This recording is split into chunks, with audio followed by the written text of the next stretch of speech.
love for me. I sin again, I always end up leaving and you take me back. That shows you got love for me.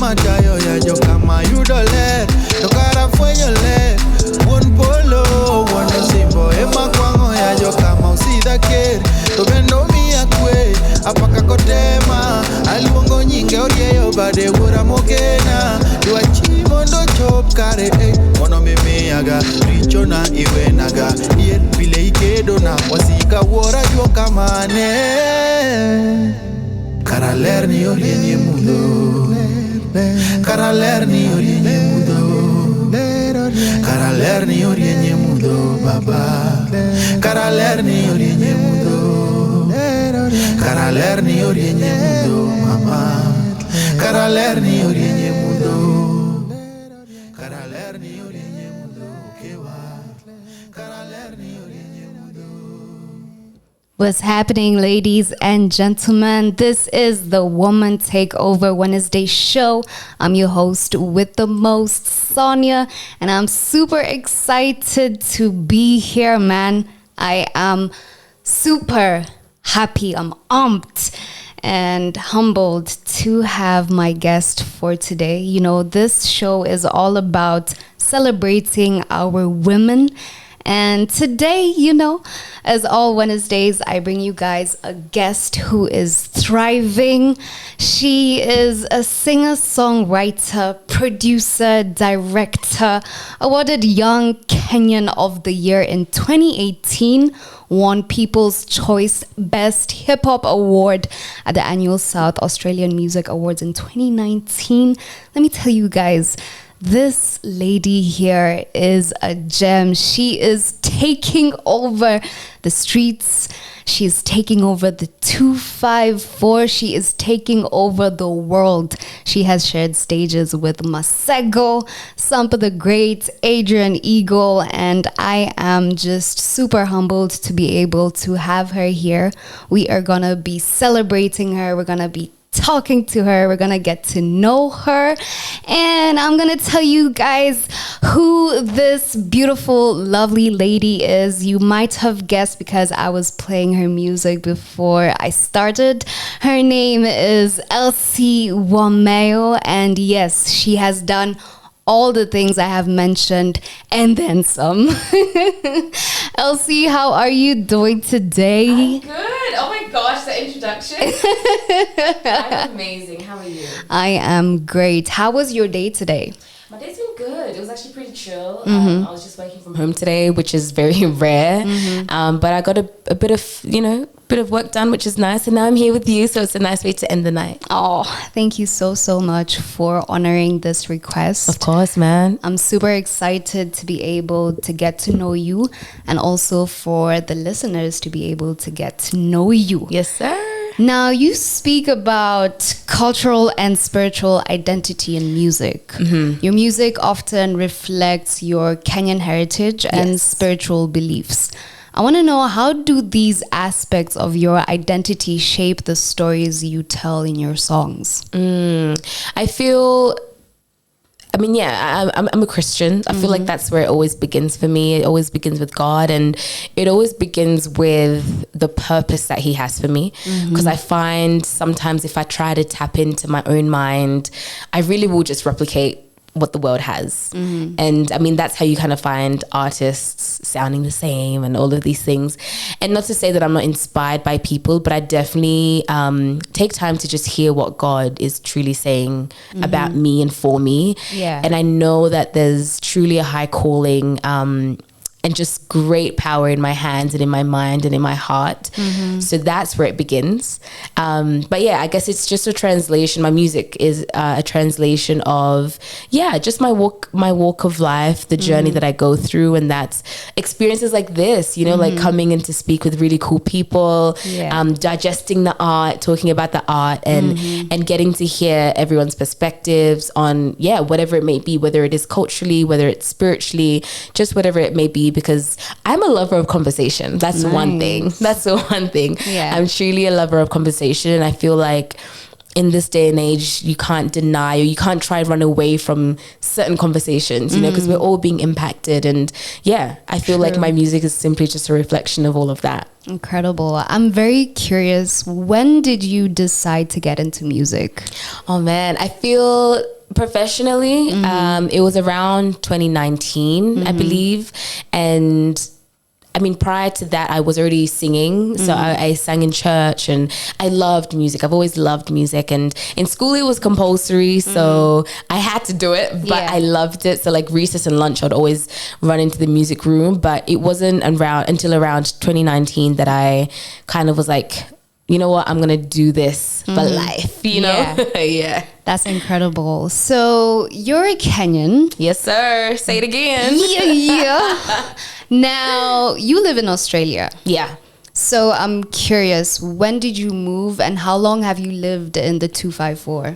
Oh man, I left Nairobi when I was about 7 years old, and I've basically grown up in Australia. So I've lived over there predominantly, like for majority of my life. But we used to come and visit every like 2 to 3 years. Okay. So Kenya has never been like a foreign place to me. I've definitely always had a reminder, which I really thank God for. Yeah. And yeah, it's actually 2023. So last year that I kind of decided to come intentionally as an artist and just come back and spend time with just family and get to know the culture and get to know the land. Yeah. But also to, you know, write the album and make music and all of that good stuff. So for now, I'd say maybe a solid 2 years, I feel like I've genuinely been back. Nice. Yeah.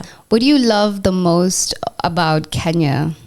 Oh, I was just saying this to you. The food. The food, girl.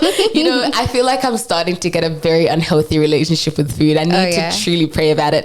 But, you know, I love Kenya because everything is just fresh, man. Like, I know, like, I don't know. I was just saying the other day, like, being able to wake up and maybe go down the streets and just get a chapo or something, or you know, and like, you know that the food is just going to be made well no matter where you go. And maybe my palate also is a bit offlined because I've lived in Australia for so long, so anything in Kenya makes sense for me. And I know I have friends that will go to certain places and be like, no, there's better, but I'm like, no, this is okay. This is okay. So yeah, honestly, the food, I can't lie, the food. Incredible. How was it in Australia? Like, how is life there? Life is, it's interesting. It's very interesting. I feel like, I mean, I can only speak for myself, right? So one thing I will say is I'm very grateful for a working government. I know that sounds very bizarre, I guess, in a way, but honestly, Elsa Wameyo wouldn't be Elsa Wameyo without the Australian government. And that's just because of the financial support, and even outside of financial support, just support in general. They've put me on stages, they've put me in spaces that I never really would have been able to enter. So yeah, I think them structurally, it just works because they support music, they support arts, they support really just anything. And that's allowed me to thrive. So I feel Australia is really beautiful because it just has opportunity. Like people always say, that's, you know, opportunities. It's there, you know, in excess. So it's a space where if you want something, truly you can go and get it, and anyone can do it. So it's just up to you whether you want to do it or not. And I mean, not to say that you don't have to put in work. You got to put in the work for sure. True. But yeah, I feel like that's one thing I'm very grateful for. I think on the flip side of the coin, it's definitely a struggle when you're now speaking culturally and just your day-to-day life. As a Kenyan, as a woman that is black, working on the streets of Australia it's not always the best. It's not always fun, and it comes with its ups and downs. But I mean, I'll always say that I'm truly grateful for this journey that I walk. And if it wasn't for me living over there, I don't think I'd be the way that I am. So I'm very grateful for it. It's not too bad. Yeah, it's not too bad. Yeah. Your sound blends Afrobeat, R&B, rap, traditional African styles. Now, I'm just very curious. Who are some of the artists or sounds that have inspired you the most throughout your music career? So, so far? I feel, I mean, at the very beginning, from just an open mind of Elsie loving music, I was definitely listening to a lot of Adele. And I think Adele gave me a really good foundation of the feel of music, because when you hear Adele, you feel her. True. And I really loved that about her. And then now when I translated to, I guess, just vibes, for lack of better words. Yeah. I was listening to a lot of YMCMB, so like Lil Wayne, Nicki Minaj, Birdman, Rick Ross, like just all these like heavy hard hitters. Yeah. And I think that's where I grew my love for like character now and like energy and being able to, you know, like Nicki Minaj having all these different personas. Yeah. So I think I grew now my knowledge of, you know, just that type of world now in the music. And now I feel the people that I definitely look to the most for inspiration in my work was Kendrick and Little Sims. Yeah. Nice. So that's where I think I've been stuck for the past 2-3 years, I'd say. Yeah. That's incredible. Now, we were speaking about the single Nilotic, and a lot of Kenyans are just knowing about this song. Ooh. And the EP explores personal and societal struggles from, you know, I listened to it and I was like, wow, this is incredible. Thank you. Can you share how you navigate embedding such deep conversations into your music? I mean, when it comes to just putting pen to paper, it's a lot of research. Yeah, it's a lot of research. Nilotic, I remember, was during COVID. Yeah. We had the whole Black Lives Matter movement in America. And I remember there was also still some conversation even about Africa and how people were feeling here because there's so much police brutality over here, but no one's waving their flag. So that was also a different type of pain. Yeah. And obviously now the world was carrying all of that. And I remember it was such a weird time because everyone's locked up in their houses, but the world is burning down. So I remember feeling so restricted in a way where you can't go on a stage and yell, you can't, you know, go on an interview and be like, guys, you know.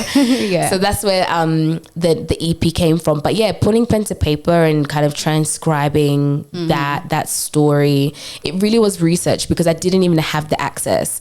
And like honestly, as a person, I'm not necessarily like politically aligned and inclined to just very I don't know, I'm not that type of person, you know. I'm saying I'll write the song for you and I'll make you feel some type of way. But I'm definitely not one of the, you know how you've definitely got like your tomboyas and stuff like that. Like I'm not a tomboy, I'll admit. I try my best. But I feel there's definitely a part that I play in music because we're definitely one of the like inspirations, I feel like, when we have certain things like this. Yeah. And I had to honestly just research, man. Like it's a lot of research just to understand, you know, because I remember writing Nilotic.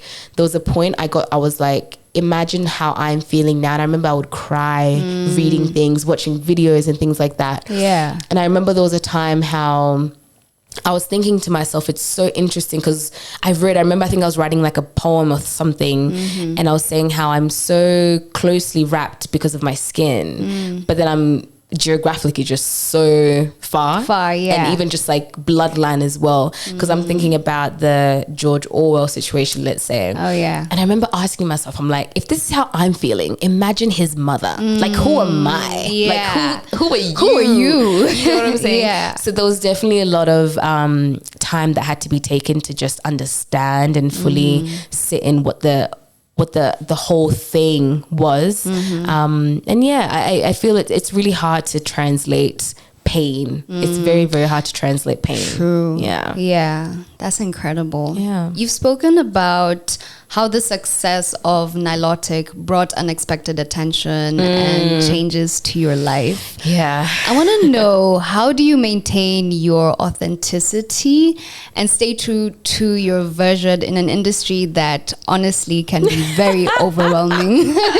She said that with so much passion. Yeah. You know, I feel I'm definitely human, so I will say there are definitely times where you feel like the wind blows and you kind of tilt a little bit because you see, you know, you open Instagram and you see people doing the coolest things. True. And naturally you're inclined to be like, I want to do that. I want to do that. You know what I'm saying? Yeah. But I mean, I don't want to say I have a formula that I'm like, this is what I do and this is how I remain. Yeah. But it truly is a matter of reminding yourself of the things that you've done. I always find that's usually the best medicine. Yeah.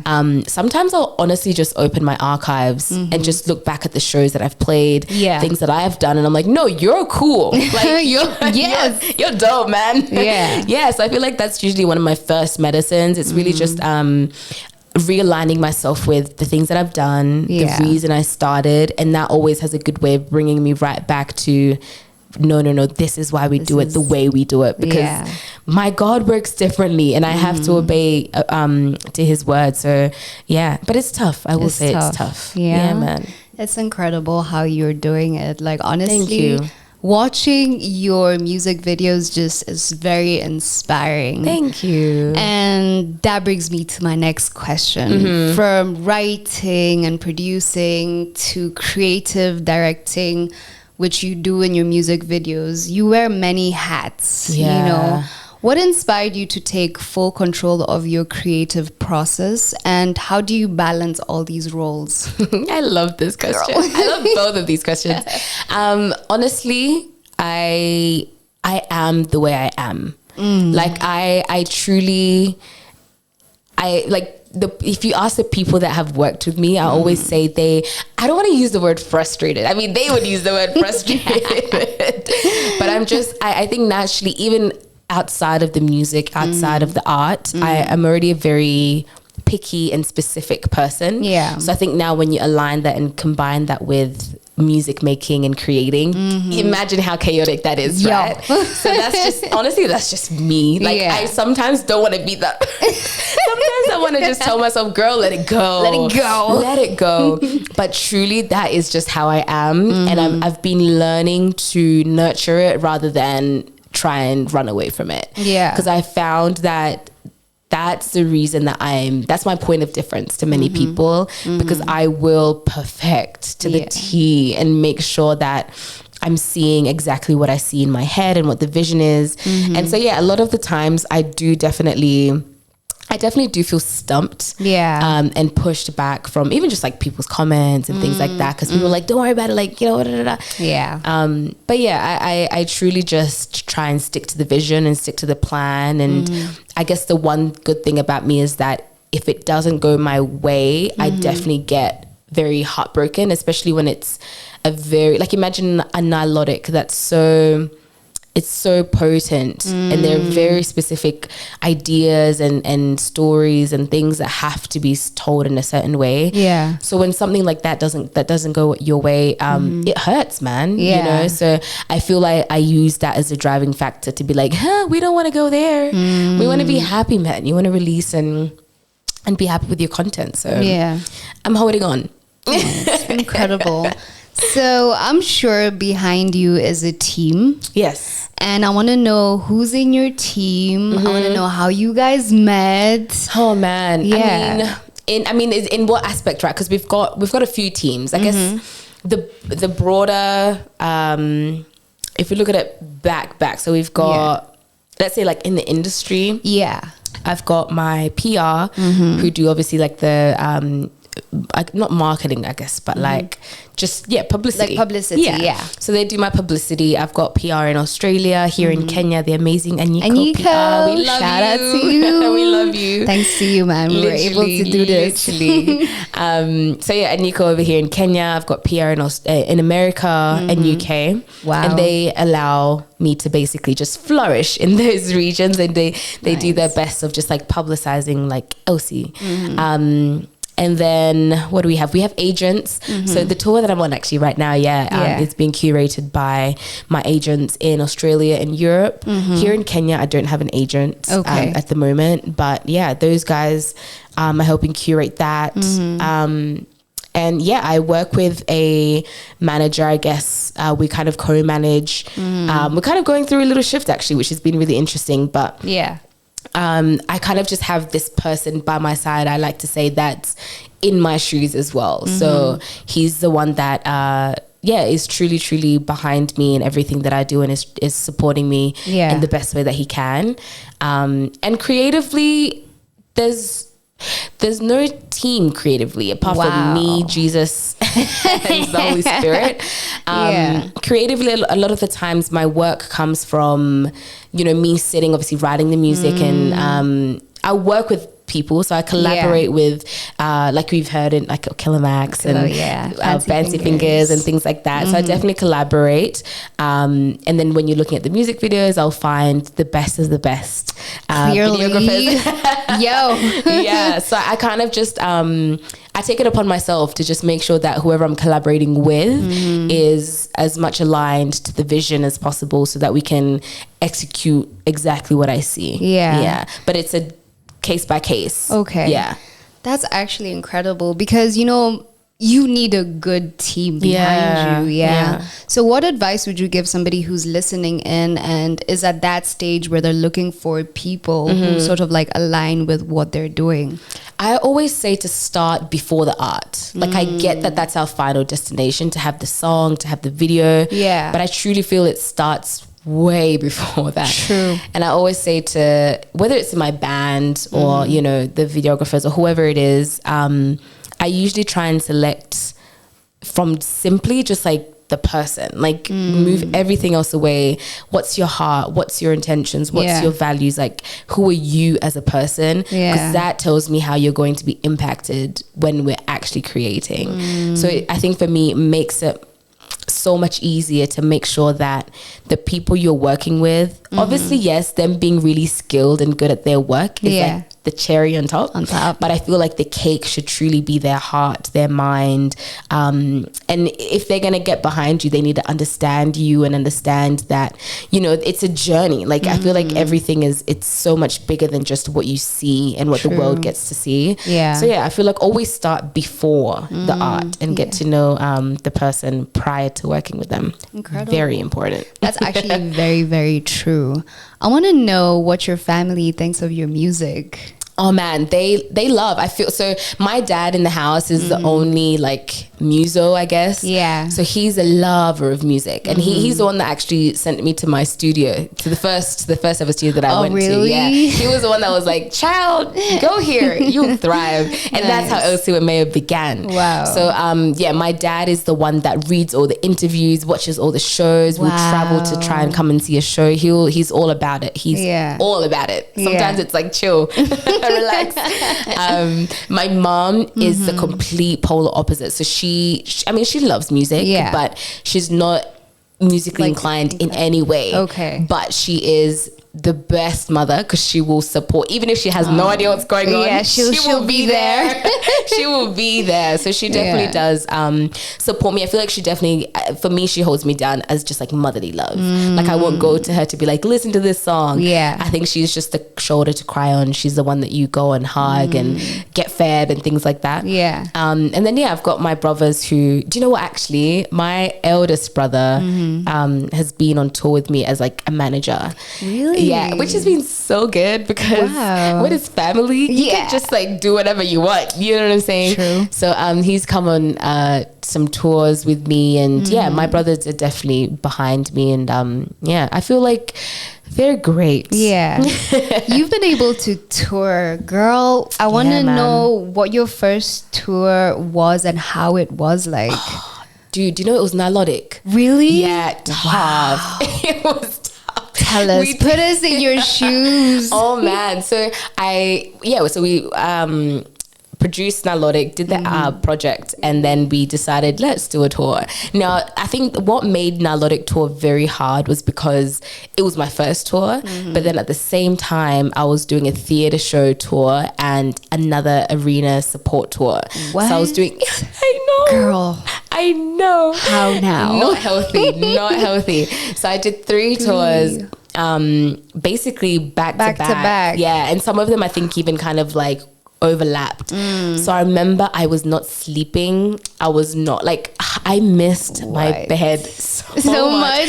I always tell this story. There was one time, I think during the theatre show tour, I remember I was to come back home and then get on another flight, which was so normal for me. But I think there was this one night I got home at like 3 a.m. and my flight was at 6. So I didn't have any time to even lay down. And I remember staring at my bed and genuinely just going like, this is tough, man. shit, like this is really, really tough. Yeah. So yeah, it was tough, but that journey actually is what led me to Saint Sinner. So I can't, yeah. It was the trials and tribulations. It was the trials and tribulations that have led me to my debut album. So I can't say that it was easy, but I can definitely say that I'm grateful for that time. And it was a lot of work. It was a lot of learning curves. Yeah. Because for me, again, I'm independent, so I'm doing a lot of things for myself, and I got to learn just how kind of tour works, how it looks like, and but it was fun. I mean, we got to see places, and we get to tour the world. So who would be mad, right? True. Would you ever consider being signed? No. You know what? I feel if it was like my terms, then yes, which is very hard to find these days, because there's no way you're gonna go to a label and be like, these are my terms, and they'll be like, no. There's no one that's gonna do that for you, especially when you're an artist that's so specific. Honestly, I don't think I would, because I know the way I work, and it would just be the biggest clash. It would be the biggest clash. So honestly, no, until the system changes and shifts and it's actually for the artist, then maybe. But for now, I think I'm okay with just being independent and just partnering with the right people to, license and, sell the music and all of that good stuff. But for now, it's me and Jesus. Nice. I like that. You won the Young Kenyan of the Year award. Girl gone back. Yo. I love that. I appreciate that. From the Kenyan Association of South Australia in 2018. How did that recognition impact your career? Do you know what? That was my first accolade. Yeah. So I think I'm honestly not big on accolades. Like, I don't think I work to be like, I want to get this and that and that. Like, it's nice to be honored, and it's honestly it just feels warm to be honored, and appreciated. But I feel, because that was my first accolade, I remember it almost gave a tick, or like just some form of verification, which even as I say it sucks. It sounds very stupid to say, but I feel I remember at that time there was definitely a verification that came with that. And I think now people kind of recognized, oh, like, she's professional, like she's doing the thing for real, for real, yeah. So I feel like it gave me just like my first verification, but it was beautiful because it was coming from my people. So I can't complain, I guess. Love that for you. Now, you are a self-taught producer, and I saw somewhere that you won a grant. Yes. And you were able to like buy a couple of things here and there. So I want to know how that journey has been, because you're doing so many other things, and then to top it off, you're like, you know what, we're just gonna add. We're also gonna do this. Do you know what? I like, to be honest with you, I feel like there's definitely been an imbalance because of everything else. Because when you're touring, and then you're doing an album, and then you're doing the press and all of these things, one thing almost has to be compromised. Yeah. So I feel like I just play the game and say, what's the most important, and what's my heart calling for at this point in time. Yeah. So I mean, I got a grant, and I got a studio set up. But like, see, even as we speak, the studio setup is in Australia.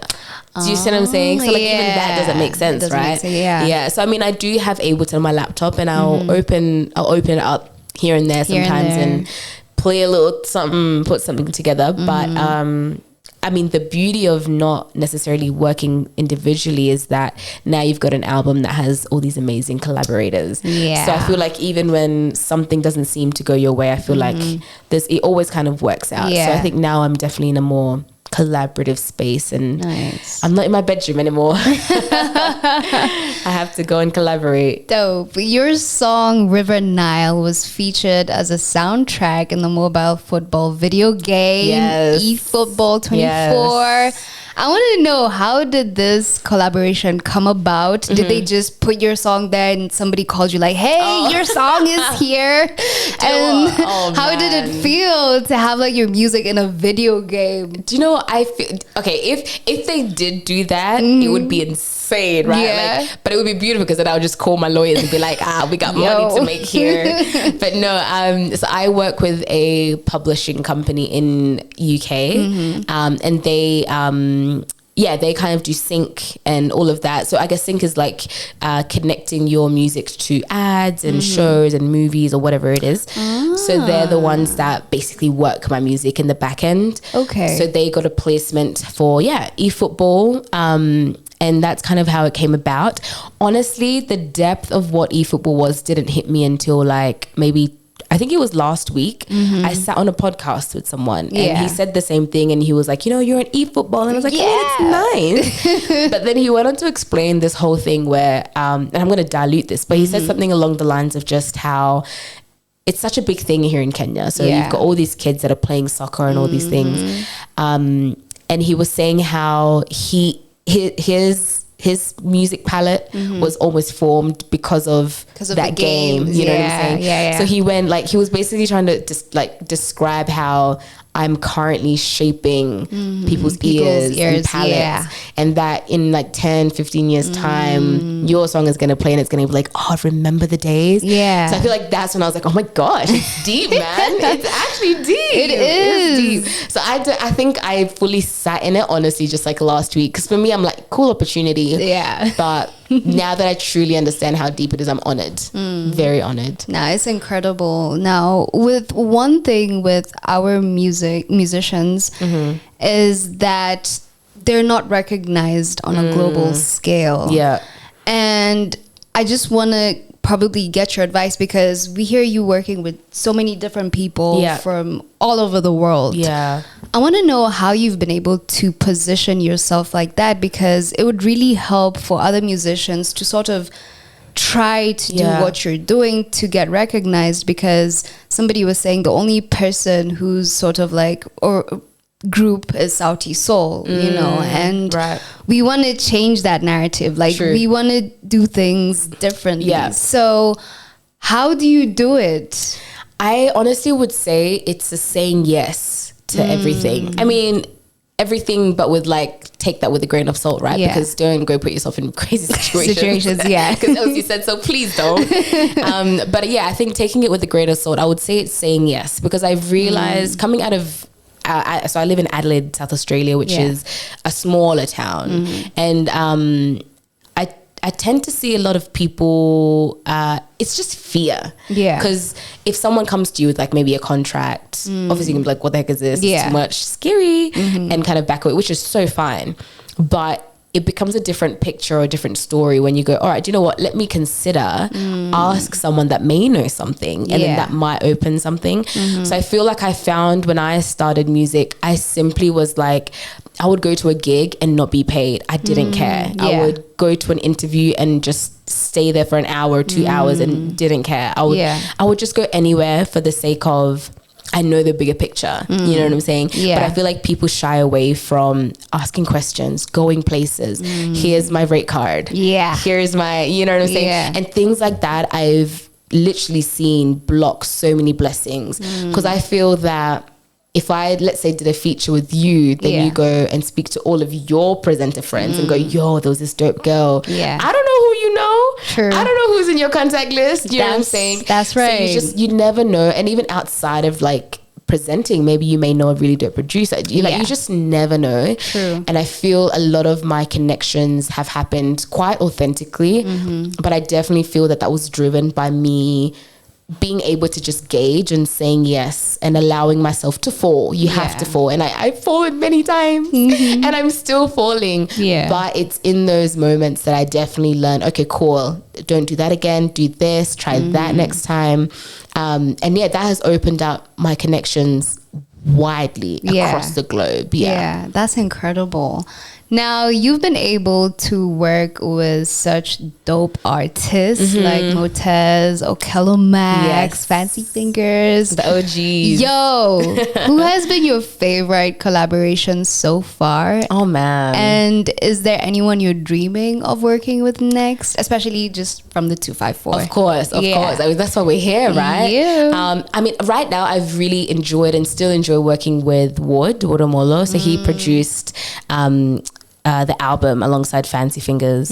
And yeah, I've really enjoyed working with him because this kind of goes back to that comment again about the person before the art. Because I love Ward as a person. And I think that allows me to love his art even more. You know what I'm saying? Yeah. So Ward is one person that I can just like call at any time or go to his studio outside of music and just be like, why? Like, I'm here. I'm here to bother you for the next few hours, you know? Yeah. So yeah, I've really enjoyed working with him and he's so talented. So it's just nice. That's incredible. He's so talented. Yeah. And I feel... I keep saying Brooklyn boys. Someone send them my way, please. I have a contact. Please. Yeah. Honestly, I really want to work with them. Like, honestly, even before the music again, I just want to spend a day with them. Like, I'd love to, because they're so about their culture. True. And where they're from and their ends. And I feel I'd love just a day to just be like, how did you guys come around? How did you guys meet? That would be enough. Okay. But yeah, Brooklyn boys, I'd say I'd love to meet. We'll call and we'll see if we can make it do it. happen. Let's do it. I'm curious, how would you describe your fashion style? Oh man, I feel like I switch up a couple of times because I definitely have my very I feel like it's more G'd up, I would say. Okay. Because I tend, like, even like now, I guess people can't see me, but like I'm wearing a skirt and a cute little top, but I've just chucked on my dad's blazer actually on top. This is my dad's blazer. Oh, yeah. So I feel like pieces like this just make me feel just that little bit more like G'd up. But I definitely do have my moments, I'd say, where I want to just feel pretty and I'll wear a cute little dress. Okay. But most people know me in like two pieces and like heavy, like just like heavy looks in the sense of like it's just like fresh. It's fresh. Yeah, it's just fresh and G. Yeah. Yeah. I feel like it's just clean. Yeah. Yeah. It's dope because your music videos, again, like, girl, who does your styling? Is it like always somebody different? Yeah, so it depends. So like if we're going all the way back from Nilotic, I styled that myself. What? Yeah, man. Girl. And then girl.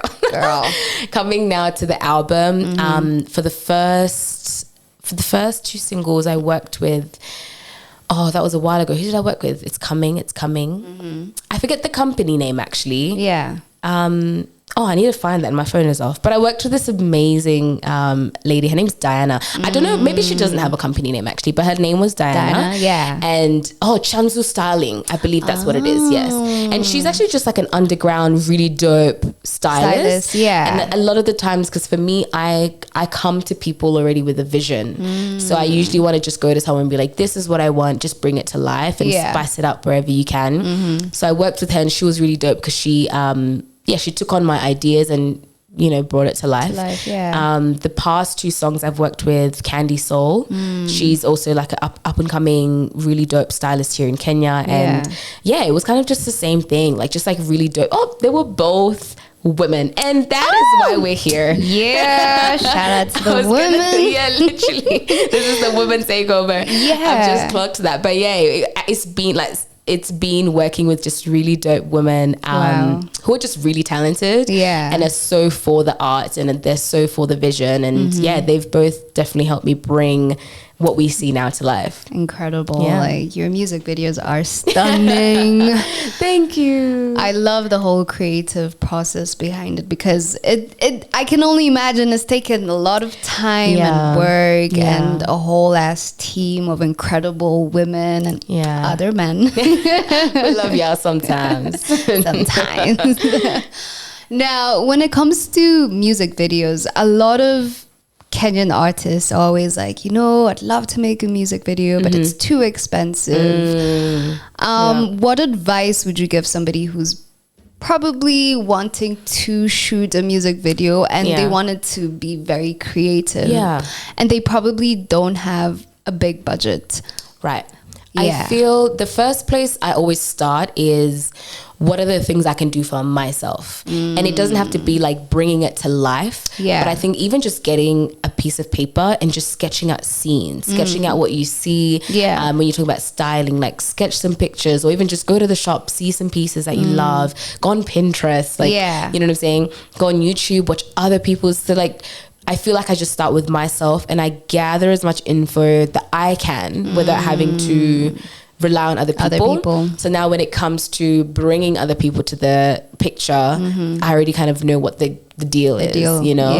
But I feel now when I'm extending forward, I find, I mean, I remember even with Nilotic specifically, a lot of my friends and family, honestly, God bless your hands. I always say you will be repaid back tenfold, because I remember one night, it was myself, my prayer partner, and my cousin. And we were just in my living room, gluing fabric to shoes, taping earphones to, like, it was just crazy. But those are the moments that we had, you know, the most fun. So I feel like always looking to, people that you just know, even if it's like local talent or your friend that knows how to paint, your friend that knows how to do this. And that always kind of like saves a bit of time. And then now, I guess when you're looking out in the broader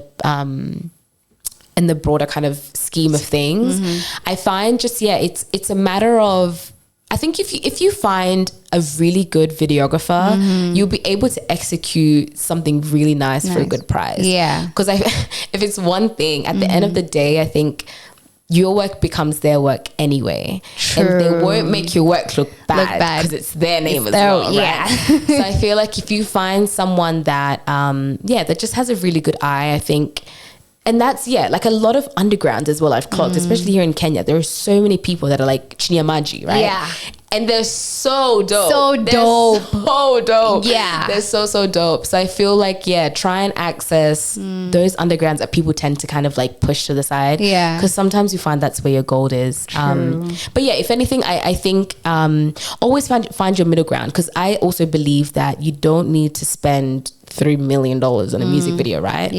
But there's also room to not compromise, because there are definitely some things that are like, do you know what, I'll invest a little bit more on this side for the sake of maybe even the quality of the video, right? Like just make sure the camera is good and the styling will finesse, because at least the color grading and everything else will kind of just match up.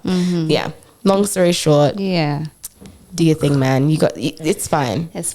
Whatever's in front of you, make it work. Nice. I like that. Let's talk about Saint Sinner. Here we are. Now, the concept of duality is central when it comes to Saint Sinner. Now, I'm curious, what inspired you to explore the tension between saint and sinner within yourself? I've always been known to be the saint. I pride myself, I will say. I love that I'm a good person. I love that I think people think I'm a good person. And I pride myself of that. And for the longest time, I feel that I maybe subconsciously sat in a box that I didn't necessarily have to.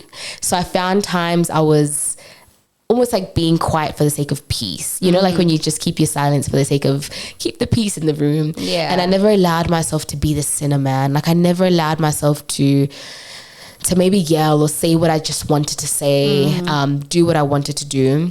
And that's been me for a long time, you know. So now I think I came to the point again, like off of the back of Nilotic tour, and just that project. I honestly was just tired, man. I was really exhausted, and it was a case of the bottle was too full and it just needed to blow up, and everything just needed to explode. So I really just had to tap into the other side, but in an understanding that there has to be a balance. And I think that was now the balance that I was searching for. But it was really just my journey of realizing that I'm human, man. I'm not a saint. I can try to be, but I'm not. And that's life. Like the goal is to try just to be the best that you can be. And nice. I like that. Themes of spirituality and personal growth are prominent, I'd say. how do your Kenyan roots and your faith influence your music, particularly on the songs Repercussions and Conquer? Repercussions makes me laugh. It's interesting. I think when I speak about culture and when culture appears, it's never, I mean, typically you'd think it's the culture, so you think of the sounds and the rhythms and things like that. But for me, actually, it's the point of difference, because obviously I've grown up in Australia, but I'm Kenyan, and even being here, sometimes there's a big, not even sometimes, most times, there's a very big cultural difference in how I look, how I speak and things like that. So when I bring culture into the album, most of the times it's from that perspective of just culturally being different from my very own people, which is a very big disconnect, and it's a very big irony, because this is where I'm from, so it doesn't make sense, you know. And I guess that's where that kind of comes from, and that tug and pull. But so you said Repercussions, and which one was the other one? Conquer, right? Yeah. So Repercussions, I would say, is that idea of the tug and pull between just me being raw and being whenever you don't want me, cool, because I feel like people are very picky and choosy. Like when you're dope, it's like, Kenya's very own. Yeah. And then other times it's just like, whatever, like you're Australian, you have an accent. And it's the same in Australia as well. Like Australia will love on you when you do amazing things, but sometimes it's like, no, she's not our own. But now when you're looking at Conquer, we intentionally tapped into now the cultural sounds. And I guess I say intentionally because when I did the album, I told the crew that I don't want it to feel like I've come to Kenya, here's a Kenyan album. I didn't want that at all. But I remember when we reached Conquer, it definitely was, it just called for it, especially because Conquer is the song, it's the freedom, it's the victory song. And I feel when you think about that, especially in this nature, you think about the ululations and the color and the dancing. So naturally you're inclined to run into the into our cultural sounds, you know what I'm saying? So I think it called for it. And I mean, Conquer is like one of the biggest songs on the album, I think, that people are loving right now. So we did something right. We did something with that one. For sure. Did something with that one. I want to know, what was, I'd say, the best song you created from this? Best in like what specific? That probably triggered you emotionally. Repercussions. Because Repercussions was the beginning of the album before I even knew it. So I wrote Repercussions. I think it was now at the end of Nilotic, after the rage of like, I hate everything. I hate everything. And I went into, I think I was in London for some like writing sessions, and I wrote Repercussions. And I remember that was my very first time I allowed myself on paper to write and say however I felt. So a lot of people hear Repercussions and they're always like, who are you attacking? Who are you? And I'm like, if it hurts you, then it's you. Then it's you. It's you. But I think Repercussions was definitely the toughest one. But it would be my favorite, it would be my best, because I feel that's where I was truest to myself. Nice.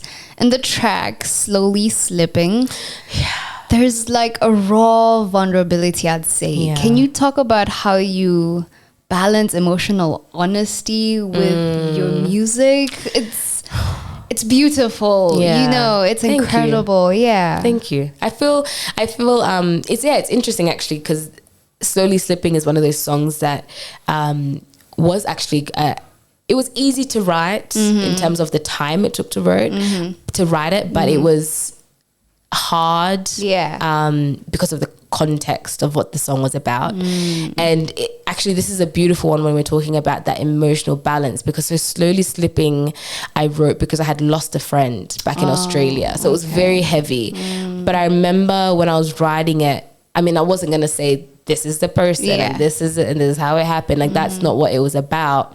But I had to definitely find a balance of how do I first of all heal myself, speak to someone and allow someone to move, and still kind of honor that person. And I think it tends to start with almost like the energy that's being put out, because even before obviously my words was Watermore's production, and you hear him do the really beautiful samples, and the melodies of the song already felt so, even without the words, it drove you somewhere. And I feel now the energy of, I guess rather even the intentionality of the melodies, the chords that are played, the specific intonations, whatever you want to call it, how those all kind of play a part in emotionally sending you somewhere before I even speak. You know what I'm saying? But yeah, I think it's really a balance and a collaborative thing on both the words but also the music itself. Nice.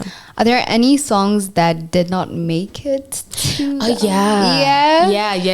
It's interesting. Damn. No, do you know what? It's interesting though, because when we were making the album, it was like everything that we made was really dope, I would say. Like they were all fire, and because we had an intention, everything fit the plan in a way. I would say majority fit the plan, but I know that some didn't even make it because maybe time constraints. And I definitely don't like to do things half. So if it's not fully done, I'm not gonna include it. And I think once we finish the camp, because the idea was go to camp and just make songs, and then we'll pick however many we kind of find.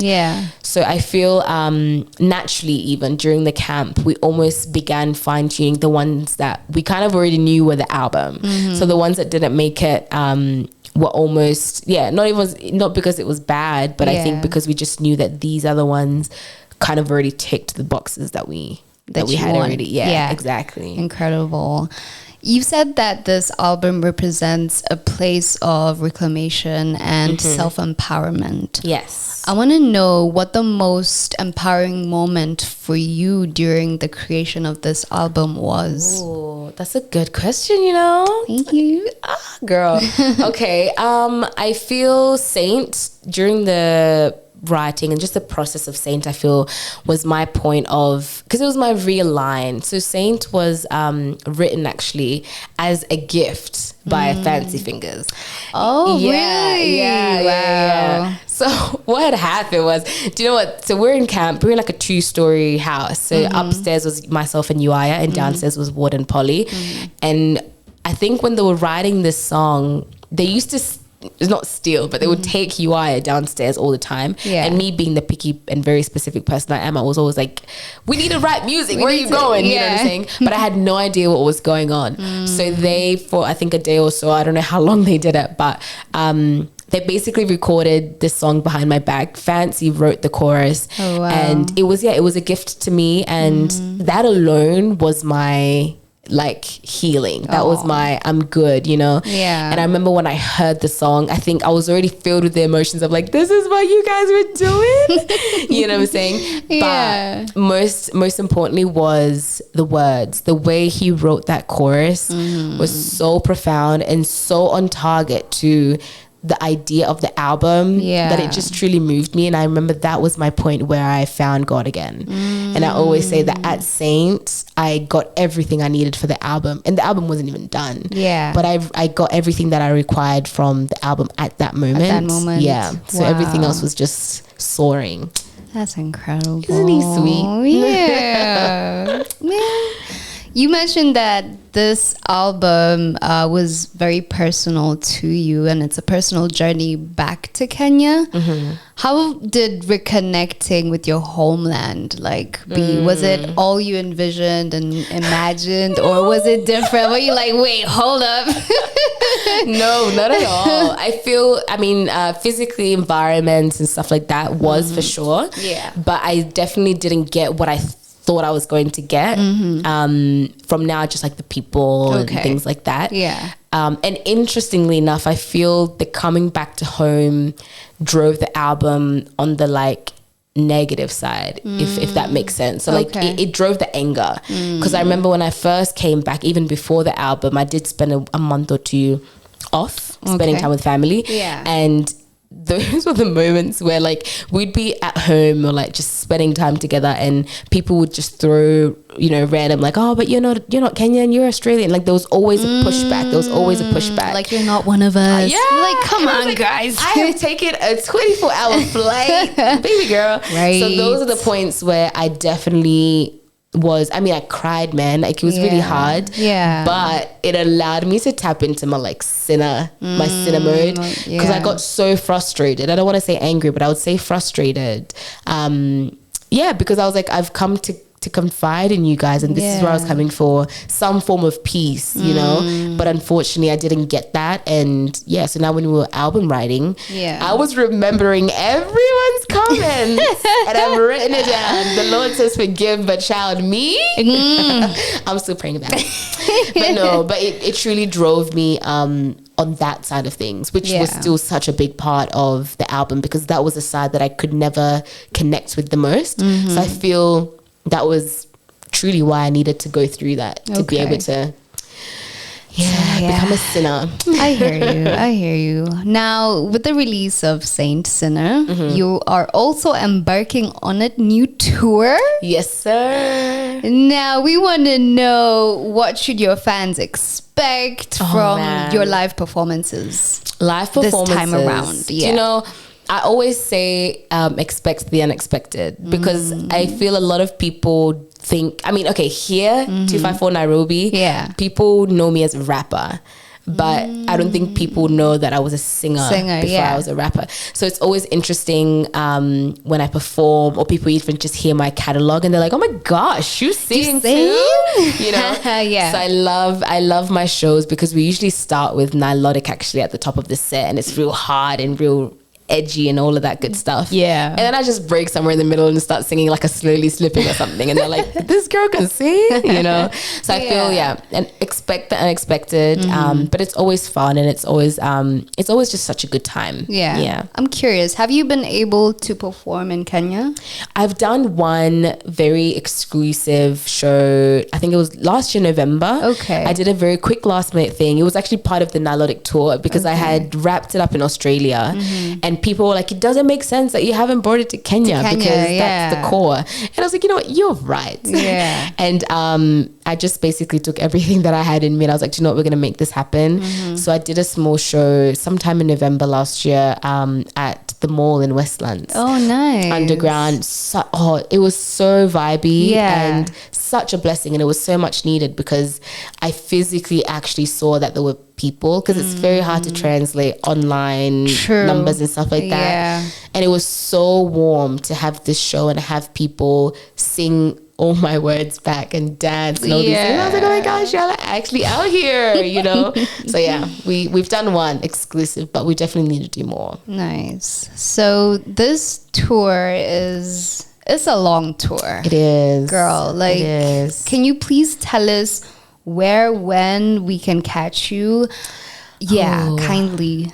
Here in the 254? Actually in the world. Where do you want to go? Both. Please where can I take you on. Okay, so we've started already. So we've done Switzerland and Copenhagen, which is in Europe, just I think 2 weeks ago. Wow. I'm going to London actually next week. Nice. Yeah, next week. This time next week. We'll be in London. And then I've got Hamburg for Reeperbahn Festival. And then we've got... what comes after? There's Berlin, which is going to be really dope. I think Burna Boy is headlining, which is really, really dope. Really? Yeah, that's going to be cool. That's going to be dope. After Berlin, I think I come back actually to Kenya, and I've got a break in October, and I feel like this is where I need to like owe it to the Kenyans and be like, we need to throw some shows. So let's expect some shows here in Nairobi during October. Fingers crossed. Fingers crossed. And then November we go back to Australia. Nice. November we do Paris first. We do London and Paris first, and then we go to Australia in December. That's incredible. That's the tour. Which city are we going to? You gonna be working. I'm gonna just find myself somewhere. I'm gonna start saving now. Just pick a city. Let's go. Yeah, for sure. I want to know how it's been for you sharing stages with like such big artists. Oh man, those are the reminders. Those are definitely the reminders where you're like, no, I'm meant to be here, because you don't just wake up and go and play a show with some of these people, right? Yeah. But it's been it's surreal. Like, I think even like we played, there's a festival we played, Frauenfeld, and Kendrick Lamar was headlining. Oh, wow. And I remember even that festival, like I was only supporting a band, but even to just still be on that lineup was like, oh my gosh, like I'm with the people, you know? So I think it definitely brings this obviously level of excitement that's so high you don't even know what to do with yourself. But it's always dope when you get to meet these artists and you get to realize that, I guess, that dream is actually, it's not impossible. It's not impossible. It's not impossible. It's so, you're it's living so doable. it. I'm already living it. Yeah. Exactly. That's so true. I'm already living it and I'm already in it. And yeah, it's honestly always just so much fun. Oh my gosh. Like I remember there's a show we played. Oh, it must have been the same Kendrick show. Yeah. Joy Badass was performing as well. Dope. Just the thing is, the utter of like just me jumping out of like Elsa Wameyo and just becoming, I guess, just me. Yeah. And just running to everyone, be like, oh my gosh, I just saw Joey Badass. Yeah. I truly enjoy and lap up the moments. But sheer excitement is what I would say. That's incredible. I can only imagine. Like, it must be so crazy, you know? It's wild. Especially like, because you're performing and there's like hundreds of people, you know? Yeah. Yo, I want to know how you prepare beforehand. Like, what goes into that? That's a good one, you know? Yeah. I like this one.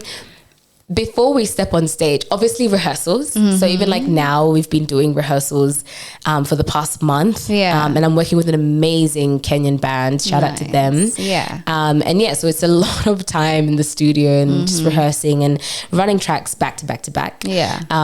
And sometimes when the stars have aligned, I do work out a month prior.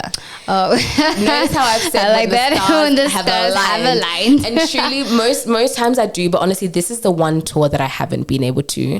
But I feel like it's the repercussions of look at me blaming it on the album. I feel it's the repercussions of Saint Sinner, because it was just such a toxic place, and I'm only now just getting out of that season because I allowed myself to jump into the devil's den, and it's not a nice place, man. So I'm honestly just now starting to revive myself spiritually, physically, and all of that stuff. But yeah, usually in a perfect world, I would always, train up physically, because it's a lot of work jumping up and down on stage, dancing for a solid 40 minutes to an hour.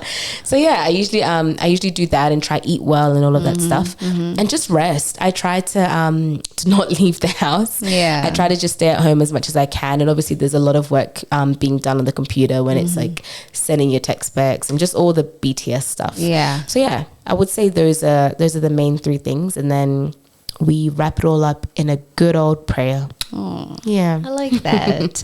I want to know, so far, what has been the most memorable moment from your current tour? Oh man, I mean, we've only done 2 shows. But Switzerland, the best. Nice. Also because the album came out on that day. Oh really?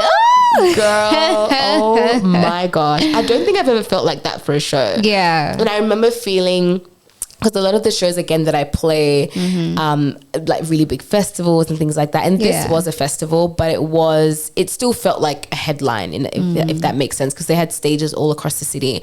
And I think already it was the beautiful environment, because Switzerland is just breathtaking. So beautiful. True. And we performed right in front of the water, so that alone was magical. But then I think the album having come out that day, I was spending time at a friend's house, and he cooked me my favorite Kenyan meal, which was like chapo dengu. Oh nice. And so everything was just like tick, music out, tick. And I just felt so myself. I felt so me. And yeah, I think just the album also coming out was like, cool. Yeah. We've done that part. So I think, that's the one for the books. Nice. Yeah. What would you want people to take away after listening to the album? Oh, that's a heavy one. I don't think I can tell you specifically what to take away. I can only encourage you how to brace and position when listening, because I feel like that will impact what you take away. Yeah. And I would say when listening, don't listen to it like any other album, because it's not just music. We've you know how they talk about just like, energies that go into songs, and you've got the dark side of it all. True. Right? You've got the Hollywood side of it. But for us, we prayed over these songs. We truly left very, very beautiful, encouraging, empowering spirits. And we feel, and I don't say I, because it was teamwork. Yeah. We definitely know that these songs can truly inspire and change lives. So I feel I would say just listen to it with an open heart and truly try understand what's being said. Yeah. I feel like understanding what's being said will impact, and it will inspire you to take something that you may need. Yeah. Because I feel like that album has polar, from being confident and being very stern and being a G about life, but also understanding that at the end of the day, you play a part in a bigger picture. And I feel like there's so many things and I can't tell you, but that's the whole point. I feel everyone should listen with an open heart and take away what needs to be taken away for yourself. Okay. I like that. Are we talking music videos in the works? Not yet. I definitely have been saving. See, this is how it starts. I start going on Pinterest. I start going on Instagram. Someone actually sent me a really dope image, or he tagged me on a story. And I immediately messaged him back. I was like, concept. And he was like, this image described for him how Saint Sinner made him feel. And I was like, this is sick. So I've definitely started gathering images, and that's how it starts. So I can say yes. For sure. We are going to be looking forward to all the music videos that are going to come from the album. Now, my questions are over. But there are a couple of people who've been sending in their questions. Oh, shut up, you guys. Yeah. Talk to me. Chris is asking, really, guys? What is it? Is she single? Oh, I've had this a couple of times. Yeah, I mean, guys, come on. We see you trying to shoot your shot. I like to say that right now I'm focusing on the music. She's focusing on herself. I need to heal. I feel like I need to learn. I need to heal. No, truly, I feel like like I was just saying before, I've gone through such a rough patch with that album, because I just took myself to such a dark place. So I just need to recover. I really feel like I need to recover even before attempting to leave and interact with people. On any level, that is, as well. So nice. I'm gonna just be making music for you guys. You heard. All right, Mercy is asking, what do you love most about making music? Seeing things come to life. And can I do a big shout out to like Radio 254, right? Because we were just having this conversation about, so we're sitting in a really amazing space that unfortunately you guys can't see, but online, are there images online? Yes. Dope, cool. Go on Instagram and check it out. But we were just talking about this vision that Sonia had and how we're now sitting in it. And I feel that's the same thing, like being able to dream something in your mind and just see a vague picture, and using your hands and your heart and just all that you have to bring it to life. And I think that's what I enjoy the most, having a story and translating that to lyrics, and then you get to see a video, and then you get to perform it. So it's really, really cool to physically be in the vision. Nice. Karaoke here is asking how the reception has been for the Australians towards your music. Oh, that's a good question. I love that. It's I don't want to say it's been bad, but I wouldn't say it's been great. Okay. Maybe good. It's been good. It's interesting because our sound, and I say our meaning culturally diverse people. Our sound is not necessarily palatable over there. Yeah. But I think they have a thing where whenever they hear culture, they just get excited regardless of what it is, because it's like, oh my gosh, you're black, how cool, which is annoying. I can only imagine. Very annoying, like but you kind of use it to your advantage. And I think over the years, even before me, you've had really cool people that have come up, and I feel like that narrative has slowly started to change. So you're definitely having a lot of really cool groups of people that are definitely behind you intentionally, and they're definitely for the culture and for the music and for us. But I think generally in the general public, Australia tends to be behind first because we're so far away as well. True. I feel like we just tend to be behind sometimes, which makes certain sounds be a bit harder to kind of connect to until a certain time. Yes, I think just they're a bit behind sometimes, but they tend to still definitely have their own groove to things. But yeah, I mean, it's been okay. It's been okay. Yeah. But I mean, there's a reason why I'm in 254. I think I've gotten my Oz fans, and I've definitely made that mark. But there's a beauty and a divine love that comes from Nairobi and Kenya and just home. So that's why I came here. Nice. All right. Paul is asking, where do you see yourself in 5 years? 5 years. I don't know physically where I would be, because I feel like with music, I tend to move a lot. I wouldn't mind it still being Nairobi for sure. Yeah. But I do know, obviously, because of the work, you're always traveling anyway. Maybe I would say like, the simplest way I could say is maybe like just better in all aspects. I want to be a better writer, better singer, better rapper, all of that. So I feel it's just going to be Elsie as she is, but times 5 better. Yeah. Beautiful. Somebody here is asking, what do you love to do apart from making music? I would say it's very like spontaneous. I love giraffes, very random. Oh, yeah? I mean, I love animals in general. So I always say like, I love going to, like, here people don't go to the park because obviously it's home for you. So it seems weird to go to the park. You should definitely go to the giraffe center. I've been there so many times. Perfect. Girl. I've been there so my cover on my phone, it tends to be that. Oh, yeah? So I do, I guess, weird things like that. But I tend to spend time with family, I would say. Yeah, just like visiting places, especially because Kenya is still quite new for me. So I feel like most times I just kind of allow myself, like I like taking myself on dates. I'll go to different restaurants and just like chill. So sometimes you'll find me somewhere in like Westlands or something, just like eating by myself, hanging out, enjoying the scenery. Yeah. Somebody here is called Karaoke, and he's asking, have you gone out? What do you think about the nightlife? Oh no, do you know what? I'm a homebody, man. Yeah. I'm such a homebody.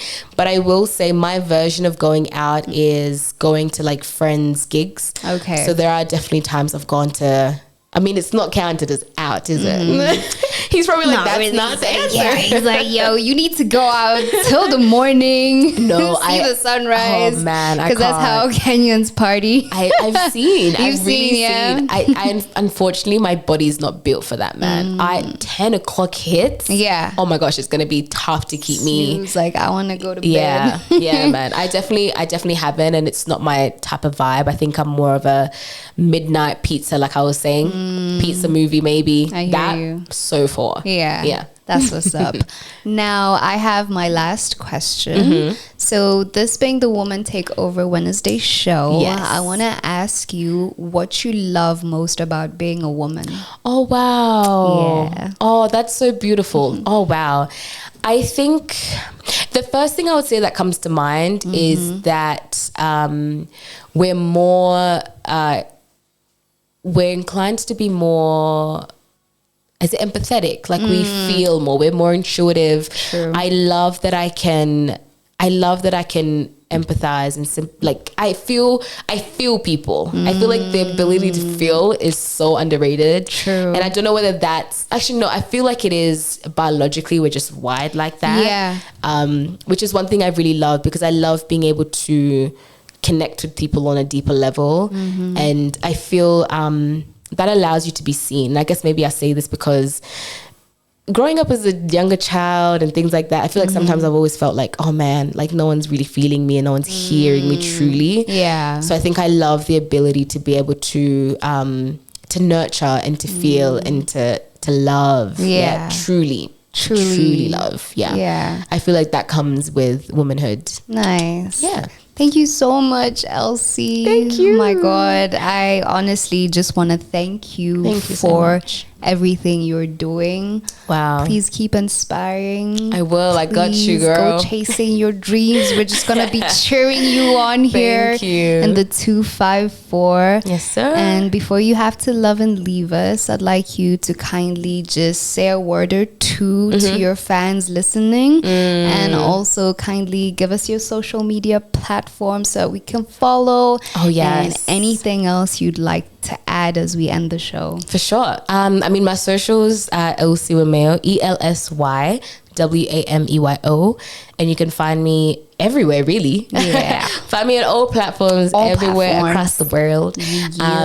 And if it's anything I would say I truly adore Kenya, man. Like, especially in these, like, I've been doing a lot of press, and there's a genuine love that comes from the people. Like, that's why even when you were like, there are people that have sent questions, I was like, oh, yes. Y'all are so sweet. Like, I love that people are very intentional here. And so if it's anything I'd say is I truly adore you, Kenya. And I love you all so much. And I'm so grateful for all the love and the genuine love that's coming through. And I honestly want to just meet everyone. Yeah. I wish I could just like, I was going to post on my broadcast channel actually on the way here. Yeah. I want to do an experiment, right? Like, I'm going to just one day drop a location and be like, I'm going to stand here at this time. Yeah. Whoever wants to come, just come. And let's just like take photos and say hi, like a little meet and greet or something. You know, I want to see who actually pulls up. But I love and I appreciate Kenya in all aspects. Outside of me, I love the drive that we have. I love our culture. Yeah, I love that we're so for us and no one can say anything about our own. I love you guys. I love you guys. And I love Radio 254. Thank you for having me. Thank you for allowing me to come into your space and to chitter chatter for a little while. Yes. I'm very grateful. Thank you so much, Elsie. It has been incredible. This is the Woman Takeover Wednesday show, and we were celebrating Elsa Wameyo. She is taking over. I'm telling you guys, she's taking over the world. Please make sure you go follow her at Elsa Wameyo, and make sure you go check out that new album, Saint Sinner. It is everywhere, like you've been told. Yes, sir. And I want to thank all the listeners who've been tuned in, the people who've sent in their questions. I love you guys. I appreciate you guys. Please make sure you keep it locked. This is Radio 254, the only radio station exclusively playing 100% Kenyan music. All we're trying to do is push Kenya out there to the world. So after this show, do not go anywhere because the music just keeps on going and going. I'm gonna sign out. It's been your host, Sonia. Until tomorrow. Good night.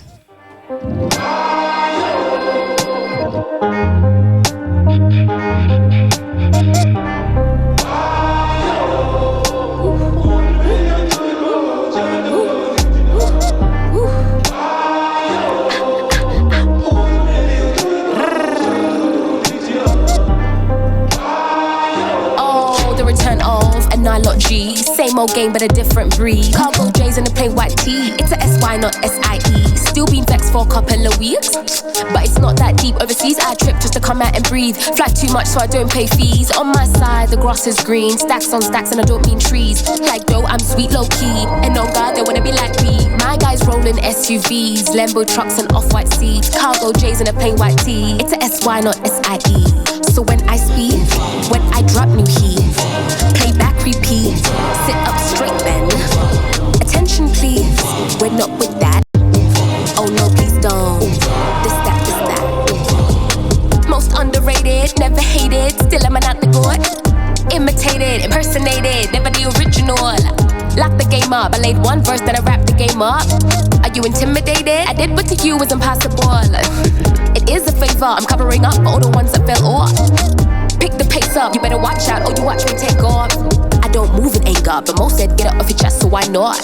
Trying to ease the mind, I'm still trying to learn how to realign the new operation.